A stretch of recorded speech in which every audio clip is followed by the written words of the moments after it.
telling her boyfriend. What? How quarter pounders are made.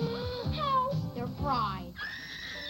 But she said Burger King has a quarter-pound double burger, and it's flame broiled. Not fried.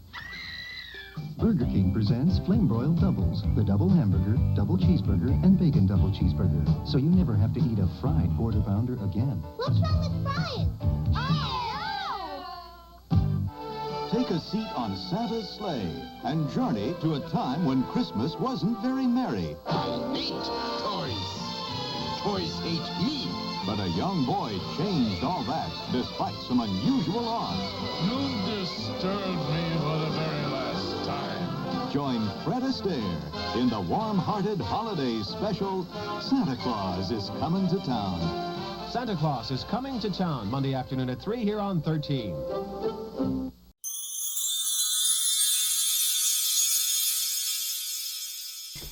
Hi everybody, my name is Harry Jacobs and I am the North of 60 Gamer, as it shows right here, and you can see that I kind of look like this fellow right here, thanks to Sean Savoy and Rachel Marks, who have been helping me with my branding.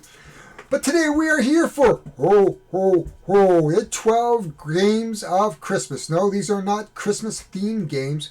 These are 12 games that you should consider buying for Christmas, or at least one or more of them, to put under your tree or give for Hanukkah or whatever gift-giving arrangements you have for this season. And one of the things, criteria is it has to be a game that you can set up quickly, that doesn't take up a ton of space. The rules aren't particularly heavy, so that way you can play it through Christmas Day, and it might be somewhat kid-friendly, may not be somewhat kid-friendly. But without further ado, I'd like to talk about number 10 and number 9. So let's get down to the table, which is basically right here. Let's look at the number 10 of the 12 games that I recommend for non-board gamers to look at for Christmas time. So here we are. I am the Magic Floating Head. And it's almost eerie as I float above everything, and you can see a pile of games right up here in a big stack. But we're going to start with this one, number 10. It is Furnace, an engine-building game by Ivan Lashin by Arcane Wonders. Now, I like Arcane Wonders. They make pretty good beginner-style games. And Furnace reminds me a lot of Masters of Renaissance. So I would say that if you're looking for one or two games that could go under your table, that set up very quickly, it's Masters of Renaissance, or in this case, Furnace being the newer one. But perhaps we'll do it 2 and 2 and look at Masters of Renaissance in this.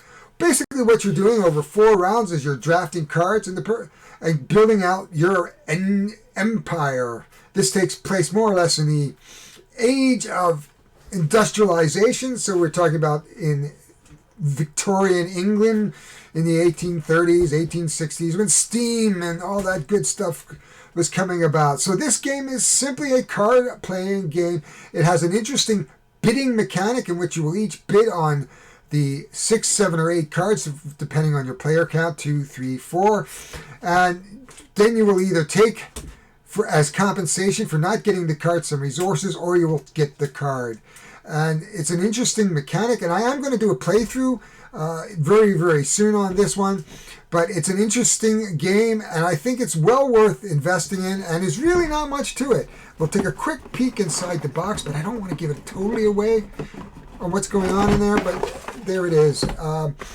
That's the first. That is just a turn tracker. You can see some tokens. Each player is going to get a set of 4 tokens, and you're going to use these cards. It's very, very simple.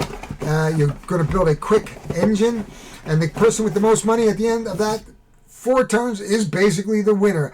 I'd say this game is probably not going to take more than 30 minutes to play, if that, less than 5 minutes to set up, and probably even less to tear down. So this is going to be a great little game, I think. It's going to be a little bit on the strategy side. There's there is a variant. What you're going to want to do is you basically think of this as a supply chain. So when you're building out your industries, you want to look at, well, I've got coal. Well, I can turn coal into energy and energy into this, and then I can upgrade that because I'm buying this, and then I can get more resources to feed the next industry. And each turn you have the ability to switch and change cards around so that your supply chain changes. However, the variant is different. The variant says you can't do that. You must keep the cards in your order. Now, you can put the cards to the left, to the right, or in between, but you can never change the order. So if you have a card that is 1-2, it's always going to be in that 1-2 order. In the middle, on the end, you can put a card in between them, but 1 and 2 are always going to be in that same order. That makes it a little bit more interesting. I think, could you play this solo?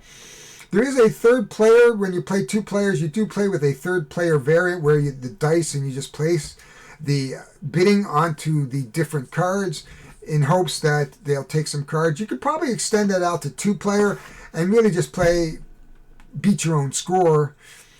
But I think what we're going to be going through is a 2-player game. So Furnace, Arcane Wonders, not very expensive, and we're going to talk more about the quality and all that kind of stuff when we get to the playthrough and a little bit more and when we explore the components. But from Arcane Wonder, I'll put the price up. I don't think it was more than about $30. It's priced right.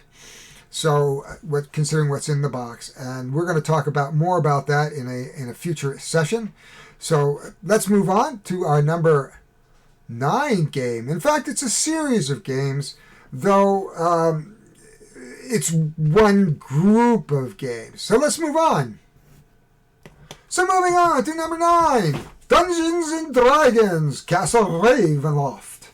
So this is built in the Ravenloft universe of Dungeons and Dragons. Of course, this was first published by WizKids many years ago. It's been around, I think, this series of games for about 10 years. Very, very simple to play. Basically, you explore, you kill things, you encounter things, and you try to get out of the castle, or you try to do it.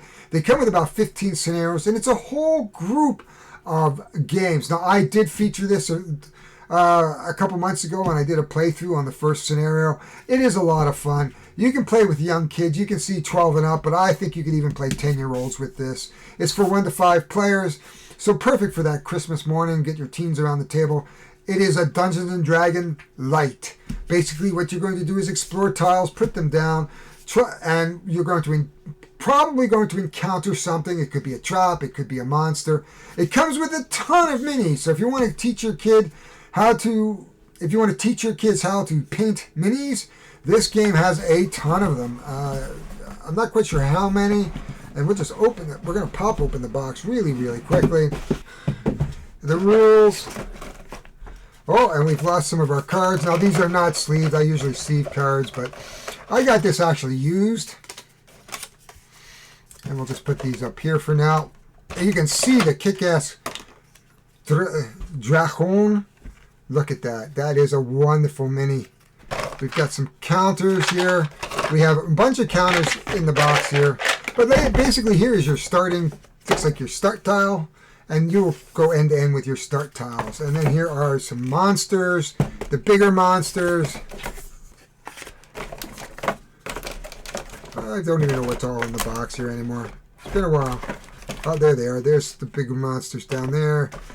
These are really cool. This is a fun game to play. And this is what's in the box. You can see tons of miniatures. Now I have a plain old box of all the counters over here. And we have basically encounter cards and then loot cards. So that's what's in the box. Wouldn't this be fun to paint? These are the game is about $60. I mean, I look at some of these CMON games where you pay $100 for a game. You don't get half as nice minis. But that is Castle Ravenloft, and we're going to show you the rest of the boxes. There are a series of games, a number of games that are in this series, of which I have most of. I'm missing 2, and I'm going to show you what I have. I'm going to tell you which ones are missing. I can't tell you that those are coming in. I haven't even opened it. Legends of Drizzt. If you know the story behind Drizzt, the Drow Ranger, this is based on that. It is of the same system. In fact, you can see the same back. So this is the Legend of Drizzt. Then you have the Temple of the Elemental Evil. So there is that one. Oh, the Wrath of Ashardalon. And the reason why and something we're going to be looking at very closely in the next week or two is the Ghosts of Salt Marsh.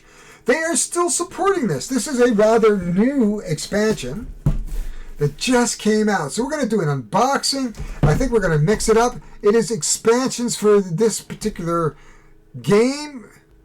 Oh, I think it's a new adventures. In this expansion of the Adventure System board game, you use heroes and components from any of your Adventure System board games.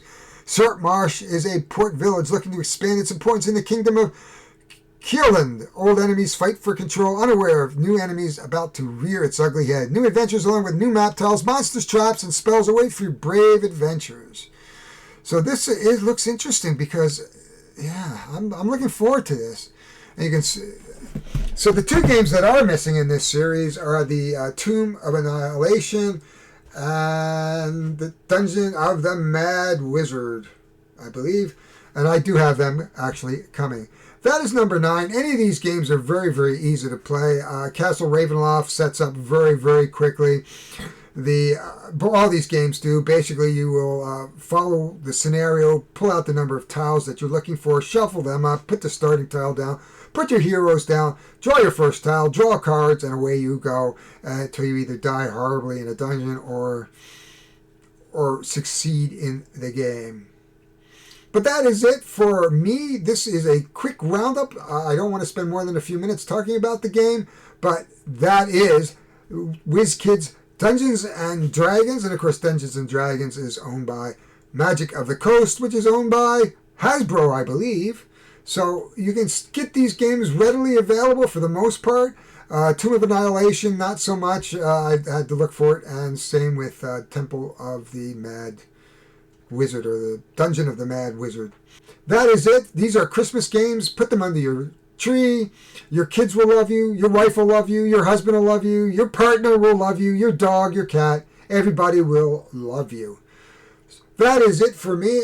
This is quick, and I don't mean it to be a big, thorough playthrough. As I said, I will link my Castle Ravenloft playthrough for you, so you can have a look at it. Also, I'm going to play Furnace. That is actually coming up pretty much next. I'm going to tape that, and I will link that to this, and that way you'll get a chance to see how this plays. I may even pull out Masters of Renaissance just to give you a comparison of the two games, just to give you an idea that these games are very approachable and very playable by just about anybody. You don't have to be a board gamer or a hardcore board gamer to get into some of these games. Anyway, have a great season. Thanksgiving is coming up, or by the time I may get this done, it may be past, but happy Thanksgiving. Happy Black Friday for my American friends.